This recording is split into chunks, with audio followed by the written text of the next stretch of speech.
करेंगे रिपोर्ट्स पे and site map पे ये क्या चीज़ होती है।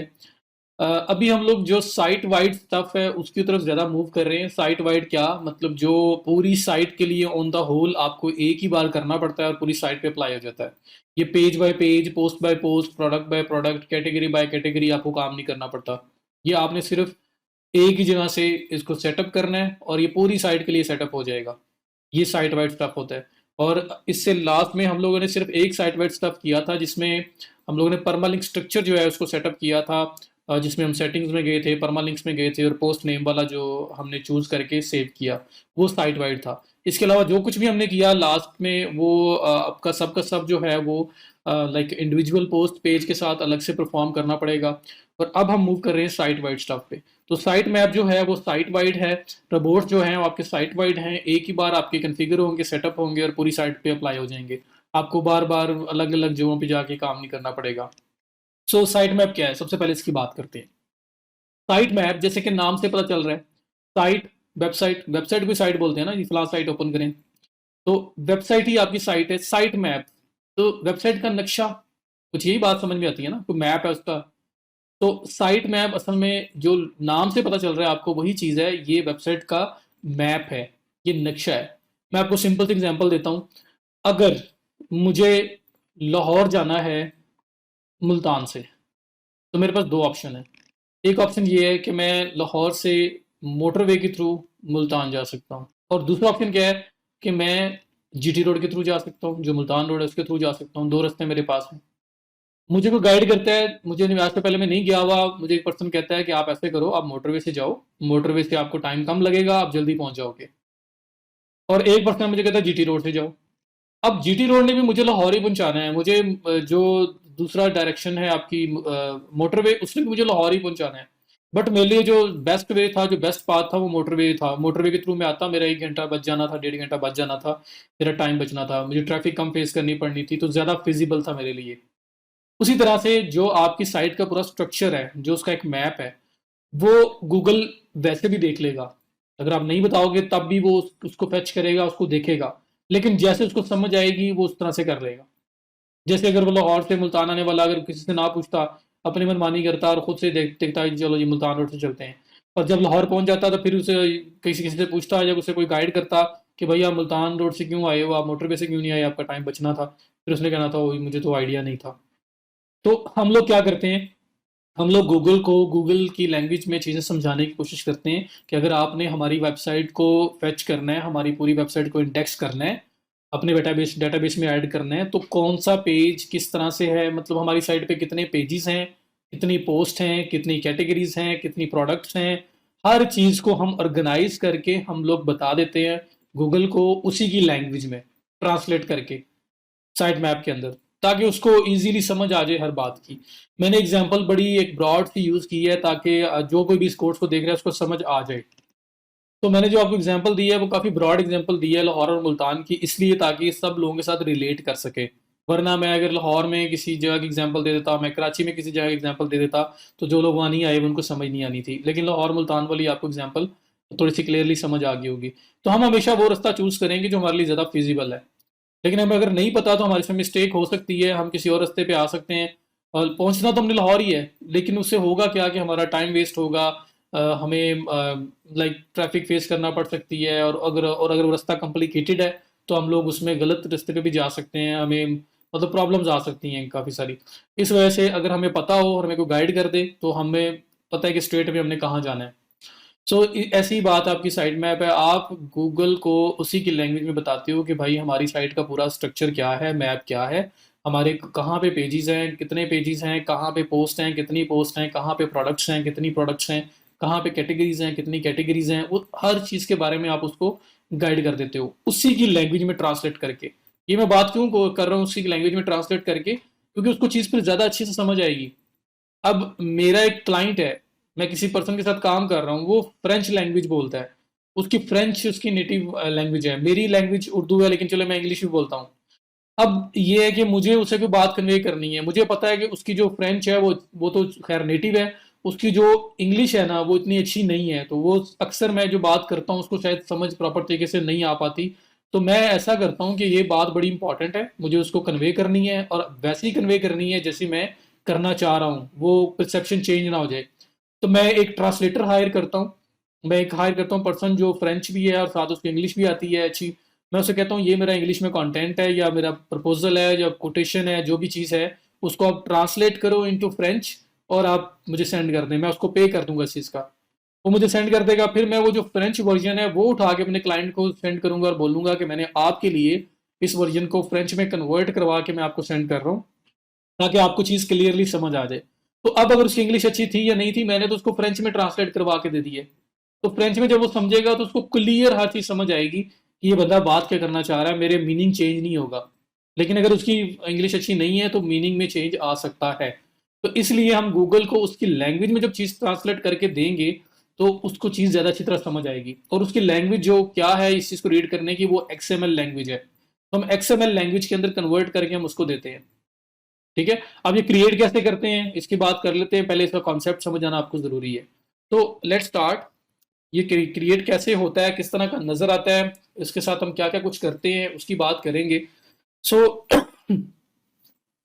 सो जब आप लोग यूज इंस्टॉल करते हो तो थैंक्स टू यूज्ड एसईओ, या आप यूज्ड करें, आप रैंक मैथ करें, आप all in one SEO pack करें, इन सब के अंदर ऑप्शन है कि आपका साइट मैप जो है ना बिल्ट इन क्रिएट कर सकते हैं। कुछ प्लगइन्स हैं उसमें बिल्ट इन ऑटोमेटिकली क्रिएट हो जाता है, जिसका यूज में ऑटोमेटिकली हो चुका होगा।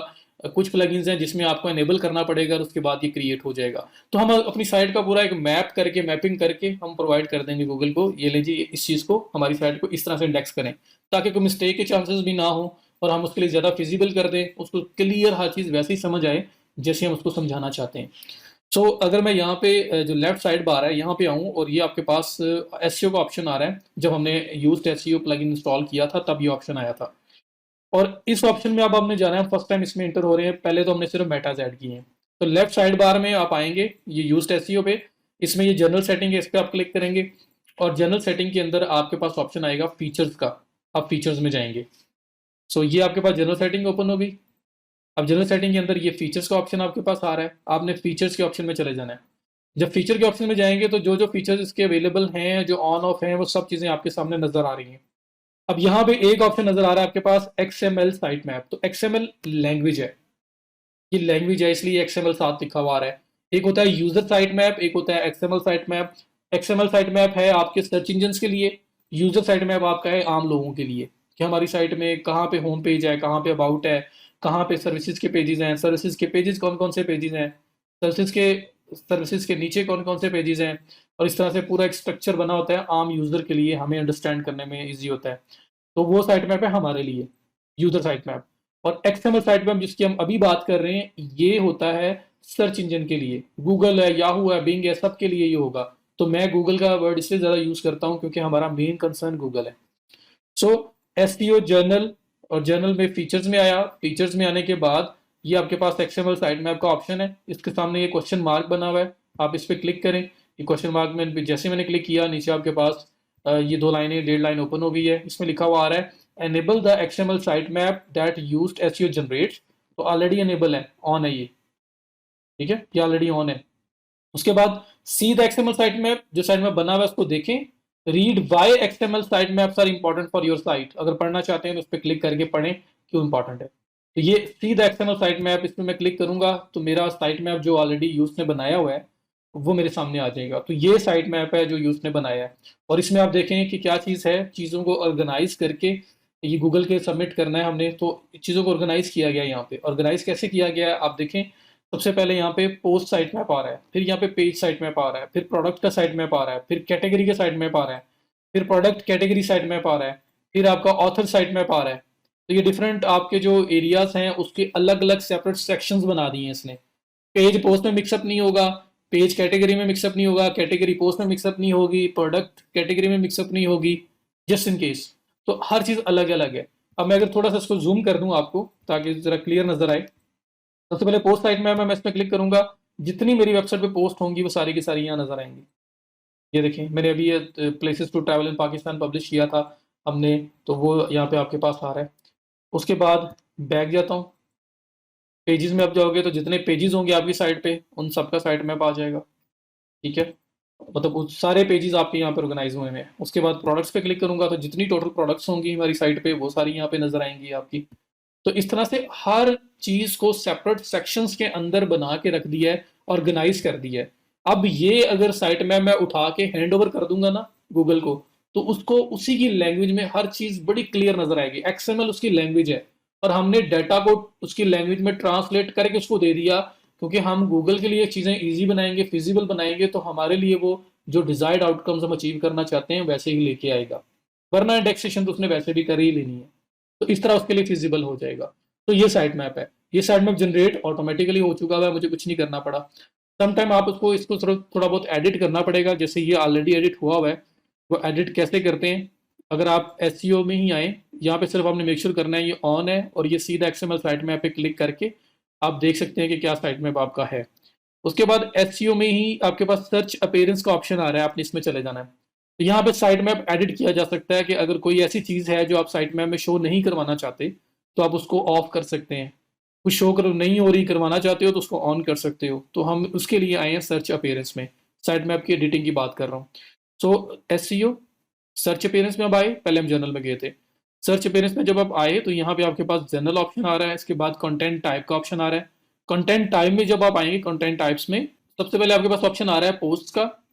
पोस्ट में वो अगर आपको क्या कह रहा है, show post in search results, आप इनको search results mean Google results में जो या वो बिंग रिजल्ट्स में शो करना चाहते हैं, तो जी पोस्ट तो हमारी इंपॉर्टेंट चीज़ है, शो हम करेंगे। अगर ना करना हो तो आप ये नो कर सकते हैं, और ये आपके साइट मैप से भी एक्सक्लूड हो जाएगा। साइट मैप में भी जो ये पोस्ट वाला सेक्शन है, ये पोस्ट को ऑर्गेनाइज किया हुआ है, ये वाला पूरा पार्ट ही स्किप हो जाएगा। तो अगर आप इसे ऑफ करेंगे तो, इसको तो हम ऑफ नहीं करेंगे, तो इंपॉर्टेंट है। तो यहाँ पोस्ट हमने मेक श्योर करना है कि प्रॉपर ऑन है। उसके बाद पेजेस का सेक्शन आ रहा है, ये आपका ऑन हुआ हुआ है।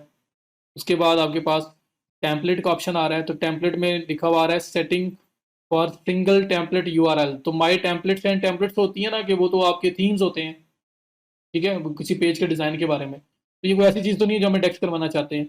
तो हम इसको नो कर देते होते हैं कि टेम्पलेट वगैरह जो डिफ़ॉल्ट टेम्पलेट्स बने हुए हैं, जो डिज़ाइन बने हुए हैं, वो ना हमारे इंडेक्स में चले जाए। उसके बाद प्रोडक्ट का सेक्शन है, जी यस हमें ये चाहिए, यहाँ पे आप ये कंट्रोल करोगे। उसके बाद मीडिया में आप आओगे, मीडिया के अंदर आपका बाय डिफ़ॉल्ट ये है कि आपने मीडिया और अटैचमेंट जो है उसको इंक्लूड करना है साइट मैप में, तो हमने इसको बोला हुआ है यस।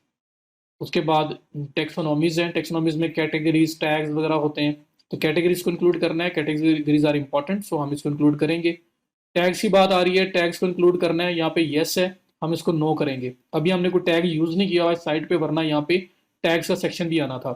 टैग्स को नो क्यों करता हूँ, टैग्स असल में ये होता है कि अगर आपकी एक पोस्ट पब्लिश की गई है और उस पोस्ट के अंदर आपने 5 टैग्स यूज़ किए हैं, टैग्स होते हैं जस्ट लाइक कीवर्ड्स। तो अगर आपने एक पोस्ट के अंदर 5 टैग्स यूज़ किए हैं, तो पोस्ट जो है ना वो आपकी एक एक तो पोस्ट इटसेल्फ है, एक वो किसी कैटेगरी के अंदर है 2 बार, और 5 टैग्स यूज़ किए हुए हैं तो 2 और 5 7 बार, 7 बार आपकी पोस्ट इंडेक्स हो जाएगी। सेम पोस्ट 7 टाइम्स इंडेक्स होगी, क्योंकि 5 बार वो टैग्स के अंडर इंडेक्स होगी, एक बार कैटेगरी के अंडर इंडेक्स होगी, और एक बार वो इंडिविजुअल पोस्ट इंडेक्स होगी। तो वो बहुत ज़्यादा मतलब आपकी डुप्लीकेट एक ही जो आपका वर्जन है, जो एक ही पोस्ट है उसके बहुत सारे वर्जन क्रिएट हो जाते हैं। तो इसलिए टैग्स यूजुअली हमारे लिए नॉट रिकमेंडेड है, हम रिकमेंड से नहीं करते कि हम उसे इंडेक्स में लेके। एक और रीज़न कि क्यों हम लोग टैग्स को यहाँ से एक्सक्लूड करते हैं, क्योंकि टैग्स का अपना कोई यूनिक कंटेंट नहीं होता ना, सेम वही एक पोस्ट होती है, और वही जो जो जो जो टैग्स उसमें हमने अप्लाई किए थे उन टैग्स के लिए वो पोस्ट इंडेक्स में आ रही होती है। सो डिफरेंट व्यूज़ हैं, कुछ लोग कहते हैं उसको इंक्लूड करना चाहिए, इससे कोई डुप्लीकेट कंटेंट का इस तरह का इशू नहीं होता। लेकिन कुछ लोग बोलते हैं कि इसको नहीं आप इंक्लूड करना चाहिए आपको, क्योंकि इसका अपना कोई यूनिक कंटेंट नहीं है। ये पोस्ट एक ही पोस्ट को मल्टीपल टाइम इंडेक्स करवा रहा है। तो मैं यूजुअली टैग्स जो है उसको इंडेक्स में नहीं लेके आता। एक तो ये रिकमेंडेशन है कि किसी भी पोस्ट पे 2-3 टैग से ज़्यादा टैग्स यूज़ ना करें, और वैसे भी टैग से आपकी जो with in the site search है वो भी इम्प्रूव होती है, तो टैग्स यूज़ करने चाहिए। लेकिन उसको मैं सर्च इंजन से इसलिए एक्सक्लूड करता हूँ कि एक ही पोस्ट की जो मल्टीपल वेरिएशन है वो वहाँ पे ना आए। तो इसमें मल्टीपल ओपिनियंस हैं, आप इसको ऑन भी रख सकते हैं, ऑफ भी रख सकते हैं, आपको टेस्ट करना पड़ेगा। पर मेरे एक्सपीरियंस में इसको मैं मोस्टली ऑफ रखता हूँ, क्योंकि इसकी वजह से डिफरेंट इश्यूज क्रिएट होते हैं कि सेम पोस्ट है, अगर उसको आपने 5-6 टैग्स यूज़ किए हैं, एक कैटेगरी है, एक पोस्ट खुद है, तो उसके 7-8 वर्जन जो हैं वो गूगल में आ रहे होते हैं। और मैं चाहता हूँ कि नहीं, जो यूनिक आर्टिकल खुद है या उसकी मेन कैटेगरी है बस वो वहाँ पे नज़र आए, जो टैग्स के लिए वो इंडेक्सेशन में ना आए। वैसे तो गूगल स्मार्ट इनफ इन चीज़ों को अंडरस्टैंड कर लेगा, लेकिन स्टिल जो मेरे लिए मेरे अकॉर्डिंगली जो बेस्ट प्रैक्टिस है, हमें टैग्स को साइट मैप में एक्सक्लूड करना चाहिए, इसको इंक्लूड नहीं करना चाहिए।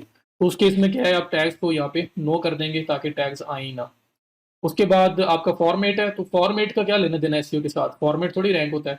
तो फॉर्मेट भी आपका डिसेबल्ड होगा, मतलब पोस्ट का फॉर्मेट क्या होगा।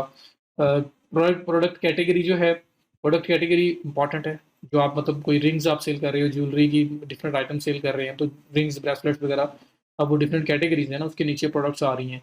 तो कैटेगरीज खुद भी तो इंडेक्स में आएंगी। हम असल में कैटेगरीज को तो प्रॉपर बूस्ट कर रहे होते हैं ताकि वो कैटेगरी रैंक पे आए, वो अथॉरिटेटिव हो जाए, उसकी क्रेडिबिलिटी बने, और उसके अंडर फिर जो प्रोडक्ट में हम ऐड करेंगे वो ऑटोमेटिकली उसको बूस्ट मिलेगा।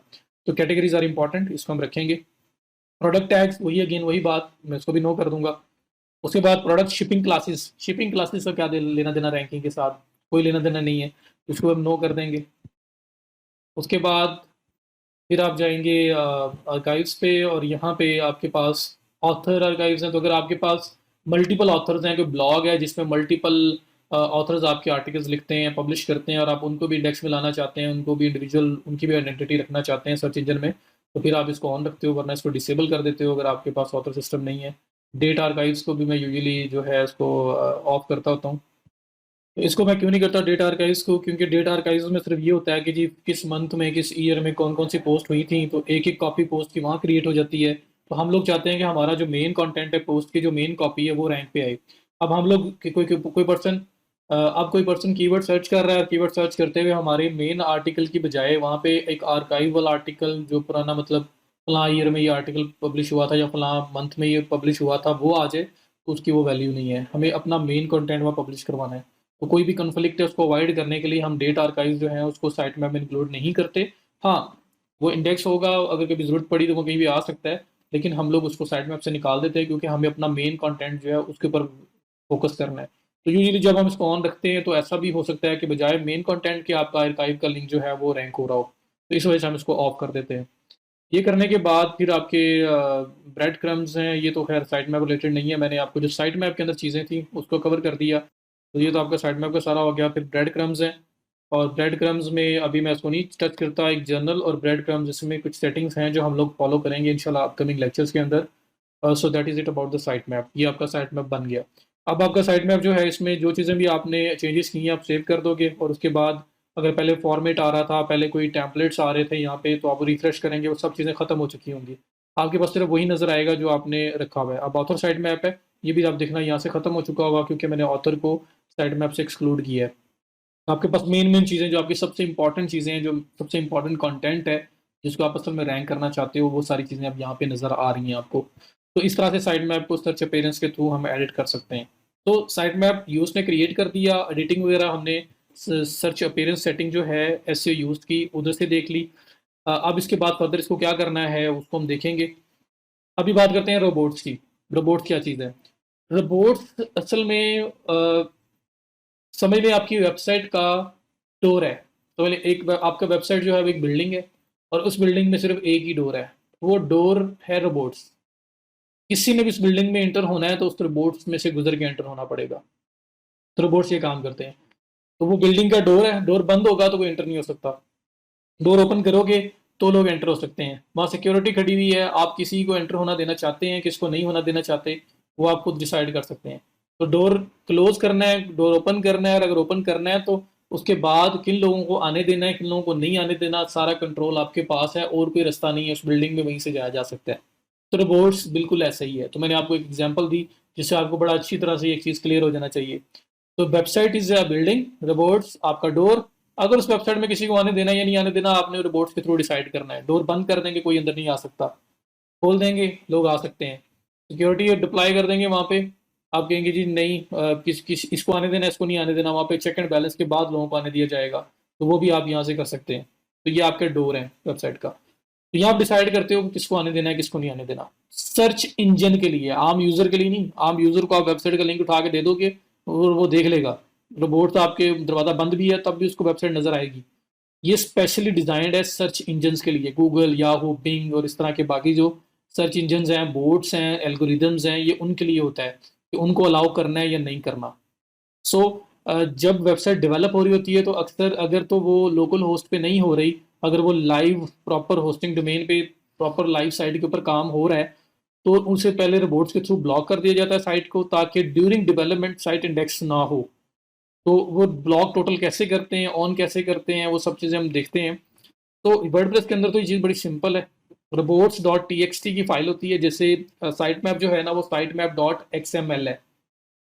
एक्सएमएल लैंग्वेज है गूगल की, तो वो इस एक्सटेंशन के ऊपर आपकी फाइल बनती है और हम उसको ऐड करते हैं। जो रोबोट्स हैं वो डॉट टी एक्स टी आपकी टेक्स्ट फाइल है, बस वो टेक्स्ट फाइल एक बना के आपको साइट पे ऐड करनी पड़ती है।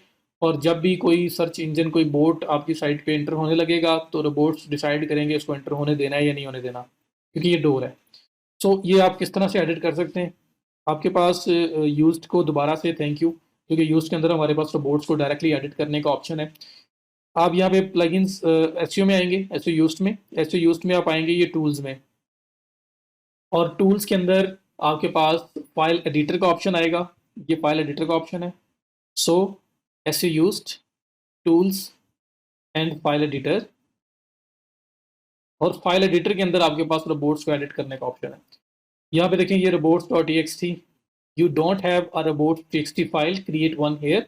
तो सबसे पहले क्रिएट कर लेते हैं। अगेन थैंक्स टू यूज्ड, तो यूज्ड से मल्टीपल काम हमारे परफॉर्म हो रहे हैं। मेटाज हमने उससे ऐड किए, साइट मैप हमने वहाँ पे कॉन्फ़िगर किया, और अब रोबोट्स भी हम यहीं से सेटअप करने लगे हैं। तो create robots dot T X T file पे अगर आप क्लिक करेंगे तो यहाँ पे एक फाइल बना देगा। मैं बैक जाता हूँ। ये आपके पास उसने एक बॉक्स ओपन कर दिया जिसके अंदर डिफॉल्ट आपके रोबोट्स बना दिए हैं, जिसमें लिखा हुआ है user agent, disallow, allow, ये सब चीज़ें लिखी हुई हैं। तो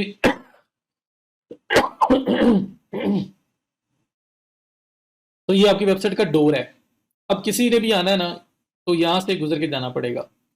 तो यहाँ पे लिखा हुआ है यूजर एजेंट कॉलन और हिस्टेरिक लगा हुआ है। ये क्या है, ये यूजर एजेंट कॉल कर रहा है कि जो भी रोबोट, जो भी एल्गोरिदम, जो कोई भी सर्च इंजन इंटर होने लगे आपकी वेबसाइट में, ये उसको कॉल कर रहा है, उसके एजेंट को, उसके बोट को, उसके एल्गोरिदम को बोल रहा है यूजर एजेंट, उसको इंस्ट्रक्शंस दे रहा है robots. Disallow colon W P dash Edmund. W P dash Edmund area कौन सा होता है, आपकी वेबसाइट का लॉगिन पेज होता है। मैंने आपको बताया था, अगर ये आपकी वेबसाइट है, ये देखें ये आया भी हुआ है आपकी, अगर ये वेबसाइट है तो इस वेबसाइट के लास्ट पे W P for WordPress dash Edmund लगा दो, तो ये आपके लॉगिन पेज पे आपको ले जाएगा। अब लॉगिन पेज ऐसा पेज नहीं है जो हम सर्च इंजन में इंडेक्स करवाना चाहते हैं। लॉगिन पेज कहाँ पे इंडेक्स होता है, लॉगिन पेज तो आपका सिर्फ लॉगिन करने के लिए है। तो हम लोग चाहते हैं यूजर एजेंट का मतलब है कि यूजर को जो एजेंट आ रहा है गूगल का, याहू का, बिंग का सर्च इंजन, उसको इंस्ट्रक्शन दी जा रही हैं, उसको उसको कॉल किया जा रहा है कि आप W P dash Edmund area जो हमारी वेबसाइट का लॉगिन एरिया है उसके अंदर नहीं जा सकते। तो disallow colon W P dash admin का मतलब ये है कि आप यहाँ नहीं जा सकते। तो यहाँ पे पूरा लिंक क्यों नहीं लिखा गया, ये पूरा का पूरा लिंक स्टार्ट से लेके एंड तक क्यों नहीं लिखा गया, इसलिए क्योंकि रोबोट्स आपकी मेन वेबसाइट के ऊपर होते हैं। तो आपकी जिस वेबसाइट के अंदर आप अभी खड़े हुए हो ना, ये वेबसाइट का जो मेन एक, अगर मैं बोलूँ ना इसको एक फोल्डर बोलूँ, तो ये वेबसाइट आपका एक फोल्डर है। उस फोल्डर का नाम है SEOstopshop.com। ये वेबसाइट का मेन फोल्डर है, मेन डोमेन जो है उसका नाम वो एक फोल्डर है। अब इस फोल्डर के अंदर एरिया कौन सा है, सब फोल्डर कौन सा है, डब्ल्यू पी डैश एडमन। तो यहाँ पे सिर्फ इसलिए ये लिखा गया डब्ल्यू पी डैश एडमन, क्योंकि ये तो ऑब्वियस सी बात है कि जब इस साइट पे ऐड कर रहे हैं तो फोल्डर तो यही है ना, डॉट कॉम तक तो ये है। तो मैं सिर्फ उसका बाकी पाथ दूंगा, मुझे पूरा का पूरा लिंक लिखने की जरूरत नहीं है। इस वजह से यहाँ पे सिर्फ डब्ल्यू पी डैश एडमन लिखा गया है। यहाँ पे ये पूरा स्टार्ट से लेके एंड तक जो है ये पूरा का पूरा नहीं लिखा गया, सिर्फ और सिर्फ डब्ल्यू पी डैश एडमन लिखा गया, क्योंकि वो तो ऑब्वियस सी बात है कि आप इसी साइट के ऊपर स्टैंड किए हुए, आप इसी फोल्डर के अंदर हो, क्योंकि इस साइट पे अप्लाई हो रही है ना रोबोट्स। तो ये डब्ल्यू पी डैश एडमन से ब्लॉक कर दिया। अलाउ डब्ल्यू पी एडमन के अंदर एक एरिया है Edmund dot A J A x dot P H P, वो एरिया आपके लिए अनेबल है, अलाउड है, वो आप कर सकते हो। तो कंडीशन लगाई है डब्ल्यू पी डैश एडमन वाली साइड पे नहीं जाना, वो एक अलग से फोल्डर, एक रूम है, बिल्डिंग के अंदर एक रूम है, वहां नहीं जाना। हाँ, उस रूम के अंदर दो डोर हैं, मतलब स्टार्टिंग में जाके एक साइड पे ये चीज़ पड़ी हुई है, आप इस तक जा सकते हो। बाकी जो आगे वाले इधर उधर की चीज़ें हैं वहाँ पे आप टच नहीं कर सकते, उस साइड पे आप नहीं जा सकते। तो ये कंडीशन पे कंडीशन लगा दी गई है। तो ये डिफॉल्ट रोबोट्स है। यूजुअली आपको इसको एडिट करने की जरूरत नहीं होती, इसके अंदर सिर्फ एक काम करना पड़ता है एंड दैट इज इट। वो क्या है, सबसे पहले ये देखते हैं कि अगर हमें इन केस कोई पेज ब्लॉक करना हो, मीन्स कि आपको क्लाइंट ने बोल दिया कि ये यार ये फलां पेज है, मैं नहीं चाहता ये गूगल में इंडेक्स हो। आप इसको बनाओ, नया पेज बनाओ, लेकिन गूगल में इंडेक्स नहीं होना चाहिए। गूगल, याहू, बिंग किसी सर्च इंजन में नजर ना आए। मैं जिसको लिंक दूं वो देख सकता है और कोई ना दे सके। उसको मैंने पब्लिक भी नहीं रखना, मतलब पब्लिक मतलब है, लेकिन लोगों को अगर लिंक दिया जाए तो लोग देख सकते हैं। लेकिन मैं चाहता हूँ कि ये गूगल, याहू, बिंग, ये जितने सर्च इंजन है ये उसको ना देख पाए। मुझे ऐसा कुछ करना है। तो वो आप इस पे कैसे ऐड करेंगे, मैं इसकी एग्जांपल देता हूँ। ये पेजेस हैं, पेजेस के अंदर मैं आता हूँ और कोई सा भी एक पेज पिक करता हूँ। मैं एग्जांपल ले रहा हूँ, जरूरी नहीं कि वो आपने ब्लॉक करना है, मैं सिर्फ अब एग्जांपल दे रहा हूँ कि अगर इन केस को करना पड़े तो कैसे करते हैं। यहाँ पे मैं आया, यहाँ पे thank you you did it, एक थैंक यू पेज है। मैं इसको व्यू करता हूँ, ये पेज है। मुझे क्लाइंट कहता है ये मेरा थैंक यू पेज है, ये मेरे से कोई चीज़ कोई बंदा परचेज करता है, उसके बाद मैं उसको शो करवाता हूँ। या ये वो पेज ऐसा है कि जो मैं इसमें कोई कोर्स पढ़ा हुआ है, कुछ चीज़ पढ़ी हुई है, मैं चाहता हूँ कि मैं किसी को देना चाहूँ, इस पर कोई वीडियो है मैं दे सकूँ, वरना ना दूँ। तो ये सपोज की है, तो मैं इसको ब्लॉक करना चाह रहा हूँ। तो जैसे ये पेज बनेगा, पेज बनने के बाद एक उसका मेथड ये है कि आप इसका पाथ कॉपी करेंगे, एंड वाला। और जिस तरह से ये डिस अलाउ लिखा हुआ है ना, इसी तरह से यहाँ पे नीचे लिखेंगे disallow colon, that is it. अगर ये अलाउ ना होता, अगर मैं दो डिस अलाउ करता हूँ तो देखिए disallow, W P dash admin area disallowed है, और ये वाला एरिया जो है आपका वो भी डिसअलाउड है, जहाँ पे भी कोई पर्सन नहीं जा सकता। तो डिसअलाउ कॉलन थैंक यू, इसका मतलब ये है कि ये वाला पेज सर्च इंजन इसको डिस्कवर नहीं कर सकता। कोई भी search engine, Google, Yahoo, Bing, कोई भी सर्च इंजन इसको डिस्कवर नहीं कर सकता। ये हिडन है उनके लिए, उनके पास पावर ही नहीं है इसको इसको फैच कर सकें, इसको देख सकें। तो आपने टाइमली इसको उठाया और उसको पहले से स्टार्ट में ही बनाते साथ इसको डीडेक्स करवा दिया। और अगर आप चाहते हैं किसी पेज को अलाउ करना है तो फिर वो अलाउ का ये है कि ये डिसअलाउ आपका अलाउ हो जाता है। तो बाय डिफॉल्ट सारे अलाउड होते हैं, जो आपने डिसअलाउ किया बस वो किया, बाकी आपके सारे अलाउड ही होते हैं। तो ये आप अलाउ डिसअलाउ करने से आप क्या कर सकते हैं, अपने किसी स्पेसिफिक पेज को सर्च इंजन के लिए हाइड कर सकते हैं। मैं अगेन बता रहा हूँ, कंफ्यूज नहीं होना। आम यूजर के लिए कोई मसला नहीं है, आम बंदा मुझे कोई लिंक ये उठा के दे देगा, मैं आपको दे दूंगा, आप देख सकते हो, आपके लिए ये लाइव है, आपको नजर आ रहा है। सिर्फ और सिर्फ सर्च इंजन जो है ना, गूगल, याहू, बिंग और इस तरह के और बाकी बोर्ड्स, टूल्स के बोर्ड्स, ये नहीं देख सकेंगे। बाकी आम लोग देख सकते हैं। और रीजन क्या होती है कि आप चाहते हो कि ये पब्लिकली हर एक को अवेलेबल ना हो। मैंने वेबसाइट पे से कहीं ऐड नहीं किया हुआ, ये बनाया हुआ है, लेकिन मैं उन्हीं जिनको मैं लिंक देता हूँ बस वो देख सकते हैं, या अगर वो किसी और के साथ लिंक शेयर कर दें तो वो देख सकते हैं। लिंक होगा तो देख सकेंगे। कभी ऐसा नहीं होगा कि गूगल पर जाके कोई टर्म टाइप हो रही है और गलती से ये वाला पेज वहां पे आ जाए और लोग उसको देख लें। ऐसा नहीं हो सकता, वहां रिजल्ट के अंदर कभी नहीं आएगा, क्योंकि डिस्कवर ही नहीं कर पाएंगे इसे सर्च इंजन। तो ये सिर्फ स्पेसिफिकली इन बोर्ड्स और यूजर एजेंट्स, ये जो बोर्ड्स वगैरह एल्गोरिदम्स हैं, सर्च इंजन हैं, इनके लिए सिर्फ ब्लॉकेज लग रहा है, आम बंदे के लिए ब्लॉकेज नहीं लग रहा, कि वो वहां पे रिजल्ट्स के अंदर कभी नहीं आएगा ये। ठीक है, तो ये इस तरह से आप कंट्रोल करते हैं। अब पूरी की पूरी साइट को अगर आपने डिसअलाउ करना हो, हाइड करना हो, मीन्स के साइट आप लाइव डेवलप कर रहे हो, रियल टाइम डेवलप कर रहे हो उसको, और आप चाहते हैं कि ड्यूरिंग द डेवलपमेंट किसी टाइम गूगल आकर देख ना ले, याहू आके देख ना ले और वैसे ही इंडेक्स कर ले, अभी इनकम्प्लीट कोई, तो आप क्या करते होते हैं, यूजर एजेंट, जिस ये जो आपका स्टैटिक वैसे ही रहेगा, डिसअलाउ के बाद सिर्फ स्लैश। तो ये जो बैक स्लैश लगा दिया आपने, इसका मतलब है डिसअलाउ कॉलन बैक स्लैश, पूरी साइट डी इंडेक्स होगी, क्योंकि आपकी साइट का जो मेन लिंक है वो ये होता है ना, जो आपकी वेबसाइट का जो मेन लिंक है वो ये है। तो इसके एंड पे स्लैश लगा दिया, अगर आपने यहाँ पे स्लैश लगा दिया, दैट मीन्स पूरी की पूरी साइट डी इंडेक्स्ड है। इस टाइम गूगल आएगा, याहू आएगा, बिंग आएगा, उसके लिए दरवाजा बंद है, साइट में आ ही नहीं सकते। अगर आप चाहते हैं पूरी साइट अलाउड हो, एक चीज भी उसके अंदर हाइड ना हो, जो कुछ है उसमें है, तो आप डिस अलाउ को अलाउ कर देंगे, अलाउ कॉलन स्लैश, पूरी की पूरी साइट अलाउड है, इसकी एक एक चीज को गूगल आके, याहू आके, बिंग आके, कोई भी बोट आके इसको इंडेक्स कर सकता है। तो ये आप ये कमांड्स भी लगा सकते हैं।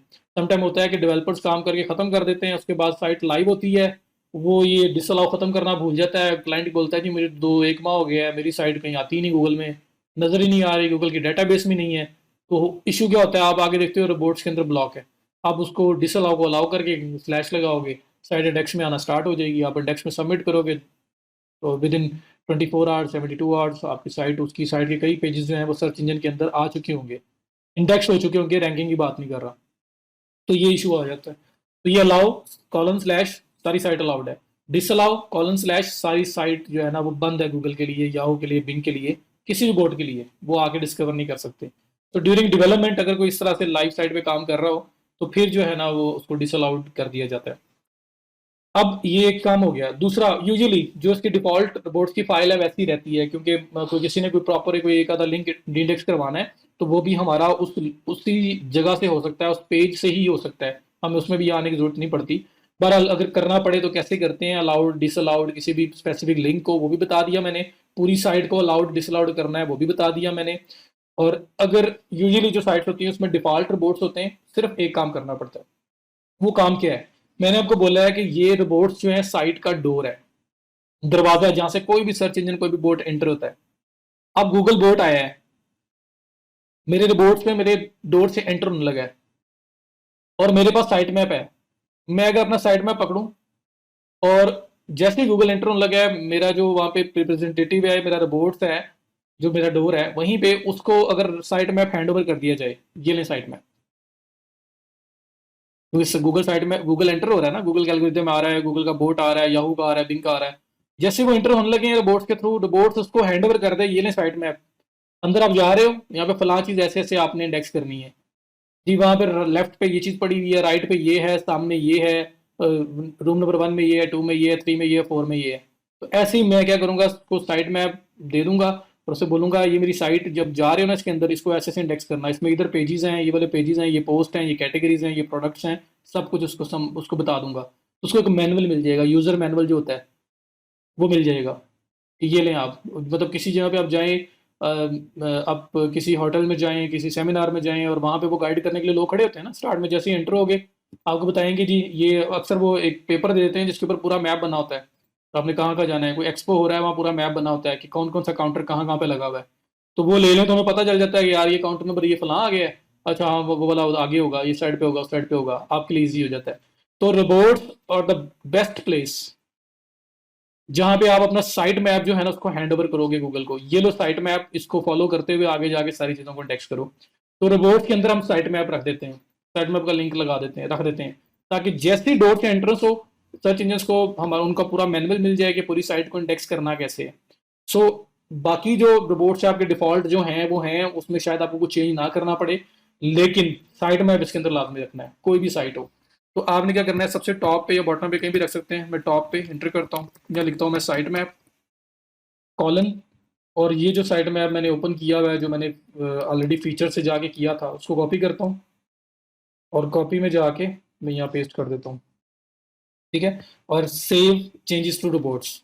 तो क्या हुआ कि मैंने साइट मैप को टॉप पे रख दिया, मैंने इसको अलाउ डिसअलाउ कुछ भी नहीं किया, मैंने सिर्फ और सिर्फ इन्फॉर्मेशन के लिए रखा है, ताकि रोबोट से जैसे ही कोई बोट एंटर होने लगे किसी भी सर्च इंजन का, उसको site map manual hand over कर दिया जाए कि आपने आगे जाके इस तरह से चीज़ों को इंडेक्स करना है।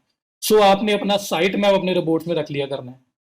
तो यहाँ पे मैंने आपको बता दिया रोबोट्स हैं क्या, आप इसमें किस तरह से किसी स्पेसिफिक पेज को अलाउ डिसअलाउ करते हैं, किसी पूरी साइट को अलाउ डिसअलाउ करते हैं, कैसे इसमें साइट मैप रखना है, और साइट मैप क्यों रखना है, क्योंकि ये फर्स्ट आपकी मतलब इंटरेक्शन यहाँ पे होता है किसी भी साइट पे एंटर होने के लिए। तो यहाँ पे जैसे ही एंटर होने लगना है, वहाँ पे क्या होना है कि हैंड ओवर कर देना उसको मैनुअल की, ये मैनुअल है इसको फॉलो करें। तो that is how you can edit reports in your WordPress website. ये करने के बाद सेव हो गया, दैट इज इट। अब रिपोर्ट की फाइल ओपन कहाँ होती है, तो ये reports.txt इसका नाम होता है हमेशा। आप अपनी जो मेन साइट है, जिस तरह से ये .com तक है, इसके बाद साइट मैप आ रहा है, इसी तरह आप .com के बाद /robots.txt ये लगा के आप सर्च करोगे तो जो आपके रिपोर्ट्स होंगे आपको नजर आ जाएंगे। ये साइट में पड़ा हुआ है और ये यूजर एजेंट अलाउ किया हुआ है पूरी साइट को।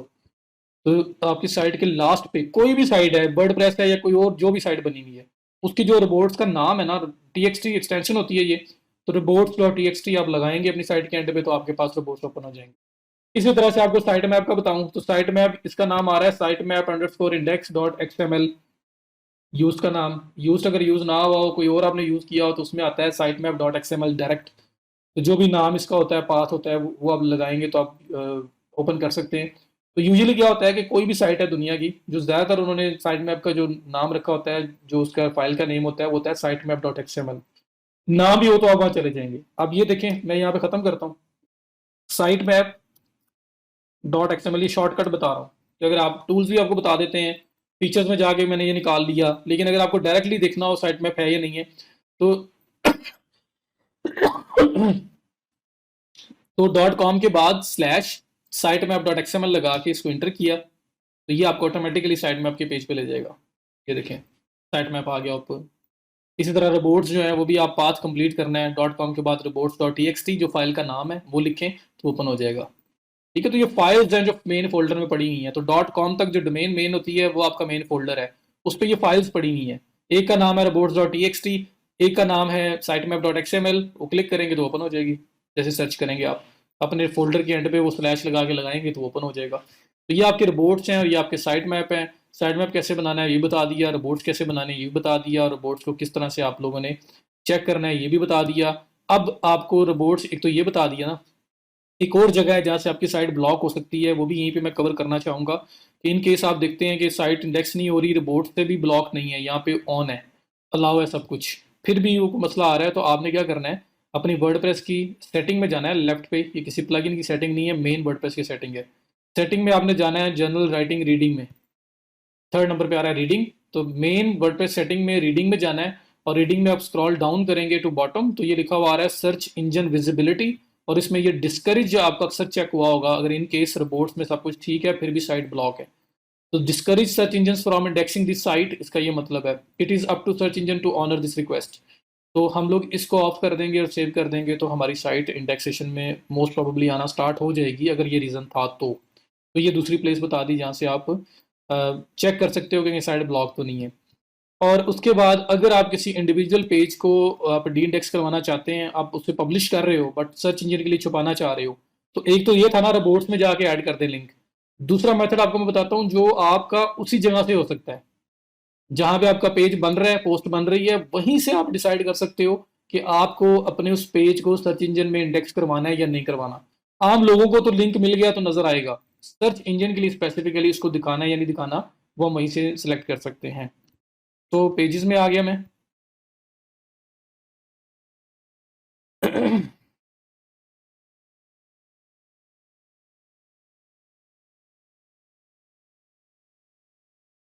सो पेजेस में आ गया मैं, पेजेस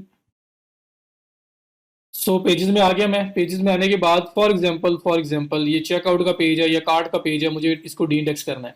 मैं इसको ओपन करूंगा, इधर ही एडिट कर लूँ, इस पर एडिट कर लूँ, डायरेक्ट एडिट कर लूँ क्लिक करके। तो एडिट करने के बाद जो यूज्ड का प्लगइन हमने यूज़ किया था ना, और इसमें मेटास का ऑप्शन आया था, उस मेटास के ऑप्शन के साथ ही ऑप्शन है कि हम इसको कंट्रोल कर सकते हैं कि इस पेज को हमने इंडेक्स करवाना है या नहीं करवाना। तो आपको रोबोट्स में जाके लिंक कॉपी पेस्ट करने की जरूरत भी नहीं है, आपका यहीं से कंट्रोल हो जाएगा। वो कैसे है, जैसे ये कार्ड का पेज है, आपने पब्लिश किया, हम किसी को लिंक दोगे तो नजर आएगा, लेकिन आप चाहते हो कि ये गूगल में नजर ना आए, याहू में ना आए, बिंग में ना आए, किसी सर्च इंजन में ना आए, तो उसके लिए आप क्या करते हैं, ये आपके पास जो एसईओ यूज्ड, ये यूज्ड एसईओ की जो सेटिंग है, इसमें आप आएंगे, इसमें ये मेटास वगैरह वाला ऑप्शन है, इसके नीचे आते जाएंगे, ये सबसे एंड पे आपके पास एडवांस्ड का ऑप्शन आ रहा है, आप इस पर क्लिक किया करेंगे। जैसे क्लिक करेंगे यहाँ पे आपके पास ऑप्शन आ रहे हैं allow search engine to show this page in search result. तो बाय डिफॉल्ट यस है कि हाँ जी अलाउ करें। आप चाहते हैं कि ये पेज सर्च इंजन में इंडेक्स ना हो, तो आप इसको नो कर देंगे, अलाउ सर्च इंजन नहीं करना, allow no. Should search engine follow links on this page, इस पेज के ऊपर जो लिंक्स लगे हुए हैं क्या सर्च इंजन उनको फॉलो कर सकता है, तो मैं इसको भी कह देता हूँ नहीं। ये पेज मैं सर्च इंजन में नहीं दिखाना चाहता, आम लोगों को नजर आएगा लेकिन सर्च इंजन में नजर नहीं आएगा। ये करने के बाद आप सिंपल आके यहाँ पे अपडेट कर देंगे, आपने पेज को पेज लेवल पे यहीं से आपने उसको कंट्रोल कर लिया, उसको सर्च इंजन में नजर आना चाहिए या नहीं, यहीं से कंट्रोल कर लिया कि उसे सर्च इंजन में नजर आना चाहिए या उसको नहीं आना चाहिए। तो ये भी आपको मैंने रोबोट्स के बारे में ही बता दिया, क्योंकि ये भी ब्लॉकेज के बारे में ही था कि आपको किसी पेज को ओपन रखना है या सर्च इंजन के लिए ब्लॉक करना है। अगेन रोबोट्स सर्च इंजन के बारे में है, आम यूजर के बारे में नहीं है। आम यूजर उसे सर्च इंजन में फाइंड नहीं कर सकता, लिंक होगा तो देख सकता है। सो आई होप कि आप लोगों को एक्सएमएल साइट मैप और रोबोट्स दोनों की समझ आ गई होगी। Thank you so much, see you in the next video.